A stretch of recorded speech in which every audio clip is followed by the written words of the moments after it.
샬롬. 오늘도 하나님 말씀 앞에 나오신 여러분 환영합니다. 이렇게 기도하겠습니다. 하나님, 오늘도 우리에게 귀한 하나님의 말씀을 주시니 감사합니다. 우리의 심령 가운데에 하나님의 말씀이 허락되게 하여 주시옵소서. 깨달아지게 하여 주시옵소서.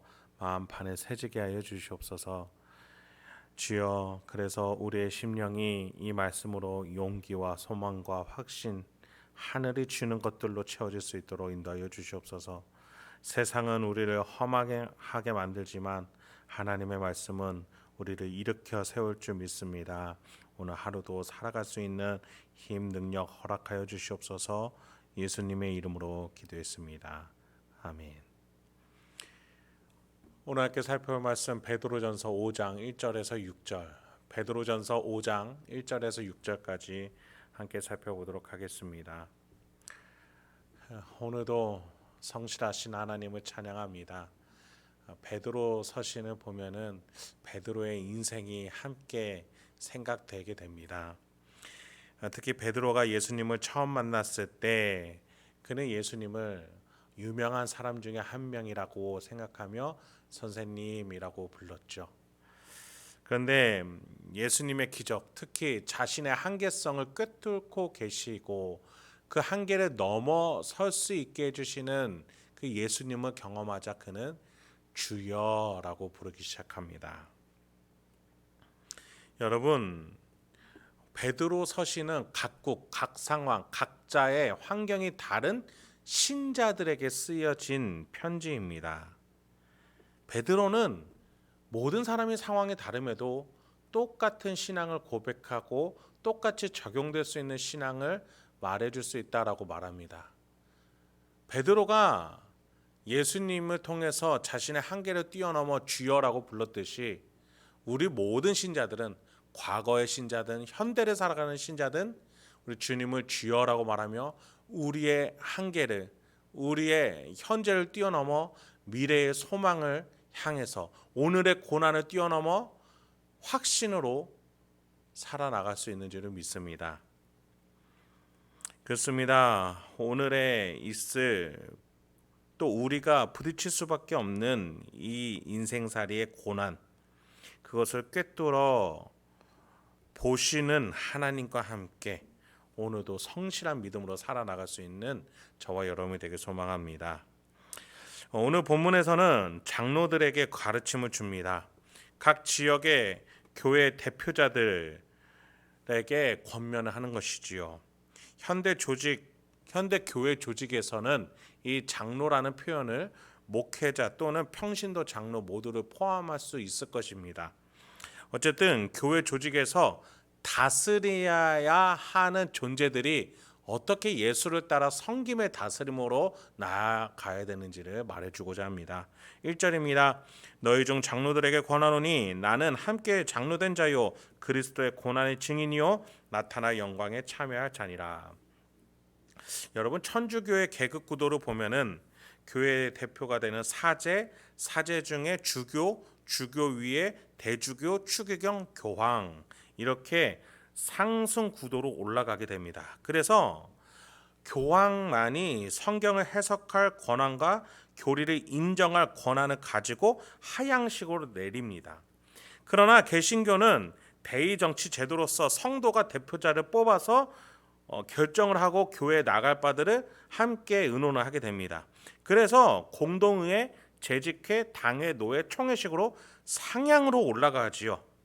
그런 점에서 베드로는 지금 대표자들에게 명령하달식으로 내리는 것이 아니라 상향식으로, 특히 나는 함께 장로된 자다라고 표현하면서 당신과 나는 같은 부류의 사람이다라고 표현하면서 우리가 상향식으로 바라봐야 될 분은 오로지 예수 그리스도이심을 고백해주고 있는 것입니다.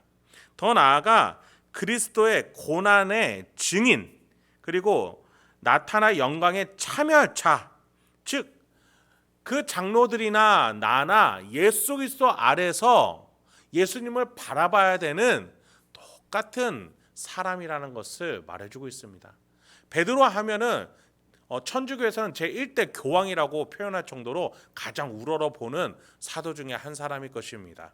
그러나 베드로는 정작 이 서신에서 그러한 자신을 높이고자 하는 것은 없습니다.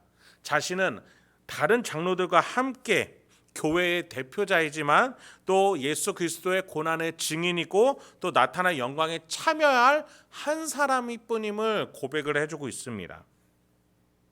그렇습니다.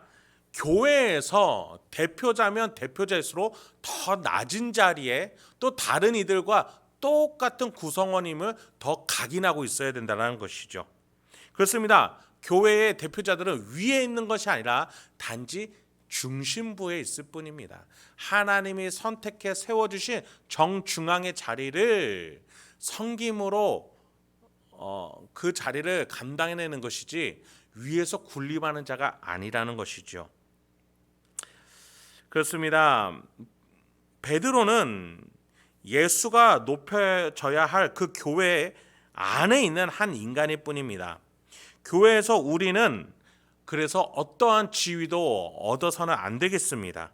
우리가 얻을 수 있는 지위라고는 낮아지는 지위입니다. 그러면 하나님이 알아서 우리를 높여주시지요. 그래서 우리는 교회에서 더 섬기고 더 낮아져야 합니다. 2절부터 4절 더 자세하게 말해줍니다. 너희 중에 있는 하나님의 양 무리를 치되 억지로 하지 말고 하나님의 뜻을 따라 자원함으로 하며 더러운 이득을 위하여 하지 말고 기꺼이 하며 맡은 자들에게 주장하는 자세를 하지 말고 양 무리의 본이 되라. 그리하면 목자장이 나타나실 때에 시들지 아니하는 영광의 관을 얻으리라. 어떻게 교회 중심부에서 섬기라고 합니까? 억지로 해서는 안 되고 자원하는 마음이어야 해요. 그러면은 이 교회 대표자들은, 이 장로들은 어떻게 자원하는 마음이 생길까요? 스스로 생길까요? 아니요. 목사든 장로든 직분자든 인간인지라 저절로 힘이 생기는 법은 없죠. 그런데 직분자입니다. 왜 직분자입니까? 삼일체 하나님을 확신하고 있고 그분이 힘을 주실 것을 믿기 때문에 직분자인 거예요. 그래서 마지막 날에 그 직분은 영광 받게 해줄 것입니다. 그래서 낮아져서 높아질 것을 믿기에 힘을 내서 교회를 섬길 수 있는 것이죠. 이 신앙 원리를 알고 있고 확신함으로써 힘을 얻어서 섬길 줄 알아야 합니다. 여러분, 아이는요 졸린데도 놀고 싶고 자야 하는데도 TV를 보고 싶어 하죠. 제어가 되지 않아요. 그러나 교회의 직분자라는 영적인 어른들은 쉴 때 쉬고 잘 때 자고 일해야 할 때 일을 할 줄 압니다. 그때마다 하나님께 지혜를 얻고 소망을 얻고 힘을 얻어서 교회에서 일할 때와 또 이렇게 방향으로 가야 할 때, 이렇게 쉴 때, 이렇게 함께 섬기면서 케어할 때를 하나하나 알아가는 자가 바로 교회 대표자, 장로, 직분자들입니다. 그렇습니다. 하나님께 힘을 받는 것이에요. 베드로나 우리나 모두 한낱 인간일 뿐입니다. 예수 그리스도 머리된 지체로서 그 아래에서 힘을 받아야 살아갈 수 있는 자예요. 여러분, 만약에 이러한 구도가 없다면 우리는 어떻게 될까요? 억지로 섬기게 됩니다. 교회에서 자신을 위한 더러운 이득을 바라보며 섬기는 척을 하게 됩니다. 맡겨진 양들을 지배하고 누름으로써 다스리려 합니다. 왜 그럴까요? 하나님께 받은 힘이 없는 채로 자신이 높아지려고 하기 때문입니다. 여러분, 진정한 영적 어른은 예수님처럼 대할 겁니다. 아무리 가르쳐도 높아지려는 제자들 향해서 또 가르치시고 섬기셨어요. 배반할 줄 알고 있던 유다를 바라보시면서도 하나님의 뜻대로 내버려 두셨어요. 하나님의 뜻이 이루어지길 바라며 기도로 이 공동체를 사명으로 감당하셨어요. 여러분, 결코 교회 리더들은 세상의 방법대로 세상의 힘으로 이 교회의 중심부 역할을 감당해서는 안 되겠습니다. 예수님처럼 낮아지고 섬기고 인내하고 사랑함으로써 교회의 신자들을, 교우들을, 성도들을 예수와 닮은 자로서 다스릴 줄 알아야 하겠습니다. 목자들의 목자 예수 그리스도께서 하셨듯이 말이죠. 5절 6절입니다. 젊은 자들아 이와 같이 장로들에게 순종하고 다 서로 겸손으로 허리를 동이라. 하나님은 교만한 자를 대적하시되 겸손한 자들에게는 은혜를 주시느니라. 그러므로 하나님의 능하신 손 아래에서 겸손하라. 때가 되면 너희를 높이시리라. 여러분, 윗물이 맑으면 아랫물이 맑다고 하죠. 그렇다면 우리 교회의 젊은이들은 어떻게 하면 맑아질 수 있을까요? 그렇습니다. 윗물이 먼저 섬기면 됩니다. 만약에 교회의 윗물들이 섬김을 받으려고 한다면 우리 아랫물 되는 우리 청년들도 우리의 다음 세대들도 섬김을 받는 것에만 집중하지 섬길 줄을 모르게 될 것입니다. 그렇습니다. 우리가 먼저 섬겨야 돼요. 교회의 중심부의 역할에 해당하는 목사, 장로, 직분자들부터 먼저 섬길 줄을 알아야겠습니다.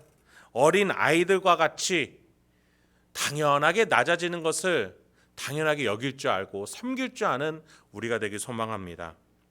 그렇게 서로가 겸손과 순종으로 섬기면서 세상에서 경험할 수 없는 공동체를 젊은이들이 이곳에서 느끼고 경험하게 되면 교회를 떠날 수가 없는 것이죠.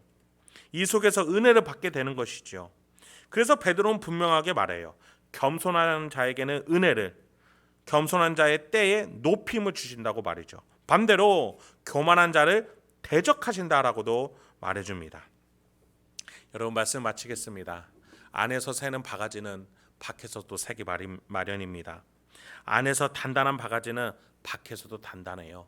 교회 안에서 섬길 줄 아는 자, 세상을 섬기면서 세상을 다스릴 줄 알게 될 줄로 믿습니다. 그리고 하나님은 그 세상 밖에서 하나님이 그 세상을 허락하셔서 섬김으로 더욱더 큰 영역들을 다스리게, 그렇게 하나님의 나라를 만들어갈 수 있도록 우리에게 허락해 주실 줄 믿습니다. 그렇습니다. 오늘 하루도 예수님의 그 섬김을 따라서 곳곳에서 섬김의 그 다스림으로 나가셔서 곳곳을 천국으로 만드실 수 있는 저와 여러분이 되길 소망합니다. 함께 기도하도록 하겠습니다. 하나님, 오늘도 우리에게 귀한 하나님의 말씀을 주시니 감사합니다. 오늘 이 말씀을 통해서 다시 한번 주님 아버지 앞에 어떠한 삶의 태도로 살아가야 되는지 결단하게 하여 주시옵소서. 주 예수 그리스도가 살아가셨던 것처럼 섬김으로 그 세상의 리더십이 아니라 예수님의 그 섬김의 리더십처럼 우리가 곳곳을 섬기며 세상의 중심부, 교회의 중심부, 예수 그리스도 아래로 모일 수 있는 우리가 될 수 있도록 주여 인도하여 주시옵소서. 예수님의 이름으로 기도했습니다. 아멘.